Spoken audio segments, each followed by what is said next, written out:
आज का हमारा टॉपिक है open reading frame. Open reading frame का क्या मतलब होता है? Read the frame. रीड मतलब किसी चीज़ के बारे में जानना या उसे समझना, और फ्रेम का मतलब यहाँ पर है डीएनए सीक्वेंस से। तो ओआरएफ जो होता है ये किसी भी डीएनए सीक्वेंस को रीड करने के लिए होता है। मॉलिक्यूलर जेनेटिक्स में ओपन रीडिंग फ्रेम यानी ओआरएफ जो होता है, ये रीडिंग फ्रेम का वो पार्ट है जिसमें स्टॉप कोडॉन नहीं होता। ये प्रमोटर से स्टार्ट होकर टर्मिनेटर पर एंड करता है। Transcription termination pause site ORF के बाद प्रेजेंट होती है, क्योंकि यदि ट्रांसक्रिप्शन स्टॉप कोडॉन से पहले रुक जाएगा तो ट्रांसलेशन के दौरान इनकम्प्लीट प्रोटीन बनती है। इसका मतलब है कि ट्रांसक्रिप्शन टर्मिनेशन पॉज साइट, जहाँ पे ट्रांसक्रिप्शन का टर्मिनेशन होता है, वो ओपन रीडिंग फ्रेम के बाद में उसकी पोजीशन होती है, क्योंकि यदि वो स्टॉप कोडॉन से पहले ही आ जाएगा तो ट्रांसक्रिप्शन वहीं रुक जाएगा, और जब फर्दर ट्रांसलेशन होगा तो प्रोटीन इनकम्प्लीट बनेगी, क्योंकि जब ट्रांसलेशन ही पूरा नहीं हुआ तो इनकम्प्लीट एमआरएनए की फॉर्मेशन होती है, और उस इनकम्प्लीट एमआरएनए से ही इनकम्प्लीट प्रोटीन की सिंथेसिस होती है। इन जनरल स्टार्ट कोडॉन के बाद में जो भी कंपोनेंट या इंसर्ट रीडिंग फ्रेम को इंटरप्ट करते हैं, वह इस सीक्वेंस के फ्रेम शिफ्ट म्यूटेशन कॉज करते हैं और स्टॉप कोडॉन्स को डिसलोकेट करते हैं। इसका मतलब है स्टार्ट कोडॉन, जहाँ से ट्रांसक्रिप्शन स्टार्ट हो रहा है, उसके बाद में जो भी कंपोनेंट प्रेजेंट होता है जो ओपन रीडिंग फ्रेम के बीच बीच में स्थित होते हैं, वह उस सीक्वेंस में फ्रेम शिफ्ट म्यूटेशन कॉज करते हैं और स्टॉप कोडॉन को डिसलोकेट कर देते हैं। ये आप डायग्राम में देख सकते हैं कि यहाँ पे ये इनिशिएशन पॉइंट है और यहाँ फिफ्थ एंड पर टर्मिनेशन पॉइंट है, और इसके बीच में ये ओपन रीडिंग फ्रेम प्रेजेंट होता है। ऊपर यहाँ लिखा है इनिशिएशन कोडॉन है और ये टर्मिनेशन कोडॉन है। इनिशिएशन से बीच टर्मिनेशन के बीच में पूरा ओआरएफ रीजन होता है, और ये छोटे छोटे सेगमेंट से डिवाइड रहता है। ठीक है, फिफ्थ एंड पर अपस्ट्रीम सीक्वेंस है और थर्ड एंड पर डाउन स्ट्रीम सीक्वेंस है।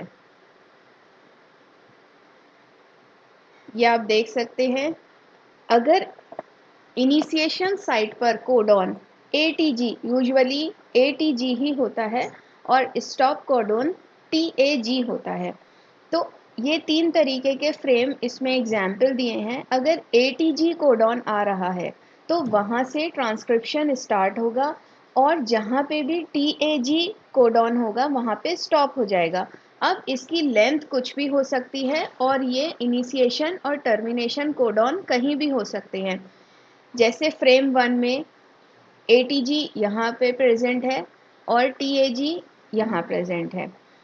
फ्रेम 2 में एटीजी मिडिल में है और टीएजी भी मिडिल में है, और फ्रेम 3 में एटीजी बिल्कुल सेंटर में है और टीएजी थोड़ा सा राइट हैंड की तरफ है। तो फ्रेम 3 में यहाँ इस पॉइंट से इन ट्रांसक्रिप्शन इनिशिएट करेगा और टीएजी पे स्टॉप कर जाएगा। ये ओपन रीडिंग फ्रेम का एक और डायग्राम है। आप इसमें देख सकते हैं ये कोडॉन होते हैं डिफरेंट, और ओपन रीडिंग फ्रेम में हम इन्हीं कोडॉन्स को रीड करते हैं कि किस कोडॉन की पोजीशन कहाँ पर है और वो किस फंक्शन के लिए रिस्पॉन्सिबल है। अब ओआरएफ की सिग्निफिकेंस क्या है? एक बहुत कॉमन यूज़ ओआरएफ का यह है कि यह जीन प्रिडिक्शन में असिस्ट करता है, यानी कि ये जीन के बारे में इंफॉर्मेशन प्रोवाइड कराता है। लॉन्ग ओआरएफ डीएनए सीक्वेंस में प्रोटीन कोडिंग रीजन्स को आइडेंटिफाई करते हैं। कई बार, जैसे अभी हमने पिछली शीट में एग्जाम्पल में देखा था कि फ्रेम 1 में एक लंबा ओआरएफ यानी ओपन रीडिंग फ्रेम था, तो लॉन्ग ORF जो होते हैं वो डीएनए सीक्वेंस में प्रोटीन कोडिंग रीजन यानी कौन सा रीजन प्रोटीन के लिए कोड करेगा उसको आइडेंटिफाई करने में हेल्प करते हैं। लेकिन ORF की प्रेजेंस यानी अगर ओपन रीडिंग फ्रेम प्रेजेंट है तो इसका मतलब ये नहीं है कि उस रीजन में ट्रांसलेशन होगा। हो सकता है वहाँ पे कुछ नॉन कोडिंग सीक्वेंसेस हों, कुछ ऐसे कोडॉन हों जो ट्रांसलेशन के लिए रिस्पॉन्स नहीं देते या फंक्शनल नहीं होते।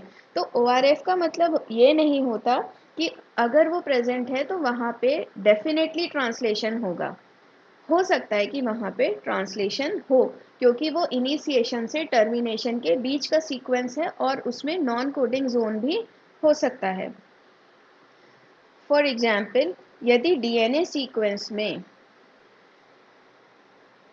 मान लीजिए अभी हमने ऊपर एग्जाम्पल देखा था फ्रेम 1, फ्रेम 2, फ्रेम 3। फ्रेम 1 में तो डीएनए सीक्वेंस काफ़ी लंबी थी, लेकिन फ्रेम 2 और फ्रेम 3 में डीएनए सीक्वेंस शॉर्ट थी। फॉर एग्जाम्पल यदि डीएनए सीक्वेंस में हर न्यूक्लियोटाइड का इक्वल परसेंटेज है तो स्टॉप कोडॉन हर 21 कोडॉन के बाद में प्रेजेंट होगा। आप जानते हो कोडॉन जो होता है वो 3 न्यूक्लियोटाइड से मतलब 3 उसमें कोड होते हैं, जैसे ATG, GCC या CAA, TAG, ये हमेशा ट्रिपल में होते हैं। अब अगर डीएनए सीक्वेंस में हर न्यूक्लियोटाइड यानी एडेनिन, थाइमिन, ग्वानिन और साइटोसिन इक्वल अमाउंट में यानी इक्वल परसेंटेज है तो स्टॉप कोडॉन ये एक्सपेक्ट किया जाता है कि हर 21 कोडॉन्स के बाद में होगा, यानी 21 कोडॉन का एक लंबा स्ट्रेच होगा प्रमोटर से टर्मिनेशन तक का, और इस टर्मिनेशन के बाद में फिर से आपका प्रमोटर रीजन होगा, यानी हर 21 कोडॉन के बाद में एक स्टॉप कोडॉन प्रेजेंट होगा। एक लॉन्ग ORF भी किसी जीन की प्रेजेंस का एविडेंस नहीं होता। अच्छा, अगर एक लंबा ओपन रीडिंग फ्रेम है तो इसका मतलब ये भी नहीं है कि वहाँ पे कोई ना कोई जीन प्रेजेंट होगा ही, वहाँ पे जीन एब्सेंट भी हो सकता है। ये इसके कुछ एग्जाम्पल हैं। If a portion of a genome has been sequenced, अगर किसी जीनोम का सीक्वेंस मान लीजिए 5 से 3 की डायरेक्शन में है और इसमें ATC, TAA, AAT, GGG, TGC है, तो ORF can be located by examining each of 3 possible reading frame on each strand। तो इसमें हर स्ट्रैंड पे 3 possible reading frames हैं जो प्रेजेंट हो सकते हैं और जिनको हम एग्जामिन कर सकते हैं। In this sequence, 2 out of 3 possible reading frames are entirely open, meaning that they do not contain a stop codon। entirely open का मतलब होता है कि इसमें stop codon नहीं होगा, इसमें initiation साइट से ये स्टार्ट होंगे। अब इसकी 3 possible sequences हो सकती हैं, ये आप देख रहे हैं। इसमें A सेपरेट है यानी वो किसी और 2 न्यूक्लियोटाइड्स के साथ अटैच होगा, TCT, AAA, ATG, GGT, GCC। Next में ये A और T कंबाइन कर जाएंगे, इनके साथ में कोई और भी हो सकता है या ये तीनों ही सीक्वेंस बना सकते हैं ATC। तो ये 3 पॉसिबल इसके रीडिंग फ्रेम्स हैं जिनमें स्टॉप कोडॉन में भी TGA, TAA और TAG होंगे। ठीक है, तो ये 3 इसमें स्टॉप कोडॉन हो सकते हैं और जहाँ पे भी ये तीनों कोडॉन प्रेजेंट होंगे वहाँ पे ट्रांसक्रिप्शन स्टॉप हो जाएगा। अब हम इन ओपन रीडिंग फ्रेम को कैसे आइडेंटिफाई करें, इनके लिए कुछ टूल्स अवेलेबल हैं। अच्छा, ओपन रीडिंग फ्रेम को पढ़ने का हमारा मेन पर्पस यही होता है कि हम पूरी डीएनए सीक्वेंस को रीड कर सके कि उसमें कितने कोडॉन प्रेजेंट हैं, कहाँ से ट्रांसक्रिप्शन इनिशिएट हो रहा है, कहाँ पे टर्मिनेट हो रहा है, बीच में कौन सा नॉन कोडिंग जोन है, कौन सा कोडिंग जोन है, कोई इसमें म्यूटेशन आ रहा है क्या, या पेरेंट से प्रोजेनी में अगर कोई चेंज हो रहा है तो वो भी हम ओपन रीडिंग फ्रेम से उसको रीड कर सकते हैं। तो इसे फाइंड करने के, इसे सर्च करने के दो तीन टूल्स हैं। सबसे पहला है ORF finder. The ORF finder means Open Reading Frame Finder is a graphical analysis tool which finds all open reading frames of a selectable minimum size in a user sequence or in a sequence already in the database। ORF finder जो है ये एक graphical analysis tool है जो सभी प्रकार के reading frames को स्टडी करने में हेल्प करता है। और हो सकता है हम कोई सीक्वेंस ढूंढ रहे हों और वो उसके डेटाबेस में ऑलरेडी प्रेजेंट हो, तो हमारे लिए ये आसानी हो जाएगी। अगर मान लीजिए मेरा कोई सीक्वेंस है ATG, CAA और GCT, ये मेरा सीक्वेंस है, ये मुझे मिल गया और मुझे इसके बारे में डेटा निकालना है कि ये पर्टिकुलर फंक्शनल है या ये किस चीज़ के लिए रिस्पॉन्सिबल है, तो मैं उसे कंप्यूटर में फीड करूँगी और अगर वो पहले से सिस्टम में है तो वो मुझे उसका डेटा निकाल के दे देगा कि ये कोडॉन इस लेंथ का है और ये इस पर्टिकुलर फंक्शन के लिए रिस्पॉन्सिबल है। यहाँ पे प्रोटीन के लिए ये कोड करेगा या नहीं करेगा, म्यूटेशन करेगा या नहीं करेगा, या ये नॉन कोडिंग जोन है, तो मुझे उसके बारे में सारी डिटेल्स पता चल जाएंगी। This tool identifies all open reading frame using the standard or alternative genetic code। ये स्टैंडर्ड और ऑल्टरनेटिव जेनेटिक कोड्स जो होते हैं इनको आइडेंटिफाई करने में हेल्प करता है। The deduced amino acid sequence can be saved in various formats। अब जो अमाइनो एसिड का सीक्वेंस हमें पता चलेगा वो हम डिफरेंट फॉर्मेट्स में उसे सेव कर सकते हैं और हम उसे डेटाबेस में सर्च भी कर सकते हैं कि वो किस फंक्शन के लिए रिस्पॉन्सिबल है। और इसमें जो सर्वर है उसका नाम है www.blast server। The ORF finder should be helpful in preparing complete and accurate sequence submission। जो ORF finder है यानी ओपन रीडिंग फ्रेम फाइंडर है, ये कंप्लीट सीक्वेंस के सबमिशन में हेल्प करता है। It is also packed with the sequence submission software. अब ये जो है ये एक सॉफ्टवेयर से रिलेटेड है जिसका नाम है सीक्वेंस सबमिशन सॉफ्टवेयर। नेक्स्ट है ORF इन्वेस्टिगेटर।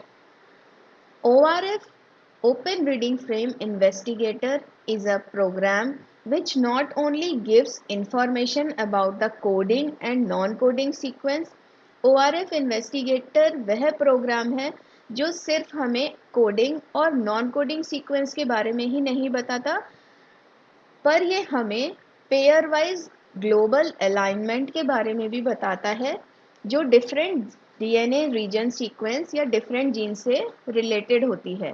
अब ये पेयर वाइज ग्लोबल अलाइनमेंट क्या है? Pair wise global alignment between the sequences make it convenient to detect the different mutation including single nucleotide polymorphism। जो पेयर वाइज ग्लोबल अलाइनमेंट है ये different mutation को detect करने के लिए यूजफुल होता है। यानी ORF इन्वेस्टिगेटर से आप कोडिंग जोन सर्च कर सकते हो, नॉन कोडिंग सीक्वेंस के बारे में जान सकते हैं और हम ये भी पता कर सकते हैं कि इसमें डिफरेंट म्यूटेशन हो रहे हैं या नहीं, या सिर्फ एक सिंगल न्यूक्लियोटाइड पॉलीमॉर्फिज्म इसमें शो हो रहा है।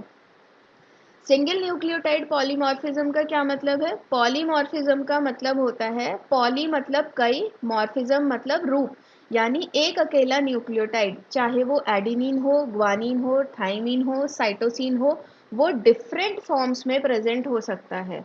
तो अगर मान लो ATG है उसकी जगह कुछ और सब्सटीट्यूट आ गया तो डेफिनेटली सीक्वेंस चेंज हो जाएगी और वहाँ पे म्यूटेशन हो जाएगा। तो जैसे ही म्यूटेशन होगा तो हम जब इसे in open reading frame investigator में सर्च करेंगे तो वो हमें बता देगा यहाँ पे इस सीक्वेंस में म्यूटेशन है और हम इजीली उसको रीड कर लेंगे। Needleman and Wunsch algorithms are used for the gene alignment. Needleman and Wunsch algorithm gene alignment के लिए यूज किए जाते हैं। This tool efficiently finds the ORF for corresponding amino acid sequence. ये जो टूल है यानी ओपन रीडिंग फ्रेम इन्वेस्टिगेटर, ये अमाइनो एसिड सीक्वेंसेस के उनकी फाइंडिंग्स में हेल्प करता है and convert them into their single letter amino acid code, और उनको single letter amino acid code में कन्वर्ट कर देता है, और वो हमें उनकी पूरी लोकेशन भी बता देता है कि वो पूरे डीएनए सीक्वेंस में कहाँ पर प्रेजेंट है। The Open Reading Frame Investigator is written in the Portable Perl Programming Language. हम इसे पोर्टेबल पर्ल प्रोग्रामिंग लैंग्वेज में भी लिख सकते हैं और ये सभी यूज़र्स के लिए अवेलेबल होती है of all common operating system. सभी कॉमन ऑपरेटिंग सिस्टम्स में ये यूज़र्स के लिए अवेलेबल होती है। थर्ड टूल है open reading frame predictor. Open Reading Frame Predictor is a web server designed for identifying protein coding regions in expressed sequence tag EST derived sequences. Open Reading Frame Predictor एक web server है जो protein coding regions को identify करने में help करता है। For query sequences with a hit in a BLASTX, the program predict the coding region based on the translation reading frame. आपकी मान लीजिए किसी सीक्वेंस के बारे में कोई क्वेरी है, तो हम उसे एक प्रोग्राम है BLASTX, उसमें हिट करने का मतलब है हम उसे इंसर्ट करेंगे और वो हमें उसके रीडिंग फ्रेम को, उसके सारे अलाइनमेंट्स को, उसके सीक्वेंस को, कोडिंग, नॉन कोडिंग, म्यूटेशन के बारे में बता देता है। It predicts the most probable coding region based on the intrinsic signals of the query sequences. ये मतलब ये प्रिडिक्ट करता है प्रोबेबल कोडिंग रीजन, जो क्वेरी सीक्वेंसेस हैं उनके इंट्रिंसिक सिग्नल्स, यानी वो हमें कैसा सिग्नल दे रही हैं उसके बेस पर ये प्रिडिक्ट करके बता देता है कि इस डीएनए का प्रोबेबली सीक्वेंस क्या होगा और ये कौन सा कोडॉन कौन से फंक्शन के लिए रिस्पॉन्सिबल होगा। ORF प्रिडिक्टर, जैसा कि नाम से ही है कि हम इसमें प्रिडिक्ट कर सकते हैं कि क्या डीएनए का सीक्वेंस होगा। The output is the predicted peptide sequence in the FASTA format. अब इसमें जो प्रिडिक्शन आया, जो पेप्टाइड सीक्वेंस आएगी वो फास्टा फॉर्मेट में होती है, and a definition line that includes the query ID, the translation reading frame and the nucleotide position where the coding region begins and end. और ये जो फॉर्मेट में हमारी क्वेरी सॉल्व होकर आती है, जो हमारे पास डेटा आता है, वो हमें पूरा न्यूक्लियोटाइड पोजीशन के बारे में बताता है, ट्रांसलेशन रीडिंग फ्रेम को एक्सप्लेन करता है कि कहाँ पे कोडिंग रीजन है, कहाँ पे बिगिन हो रहा है उसका और कहाँ पे एंड हो रहा है, यानी कहाँ पे प्रमोटर सीक्वेंस है और कहाँ पे टर्मिनेशन सीक्वेंस है। ये आपका फाइंड ORF, यानी ये एक सॉफ्ट सिंपल सा आउटलाइन डायग्राम है।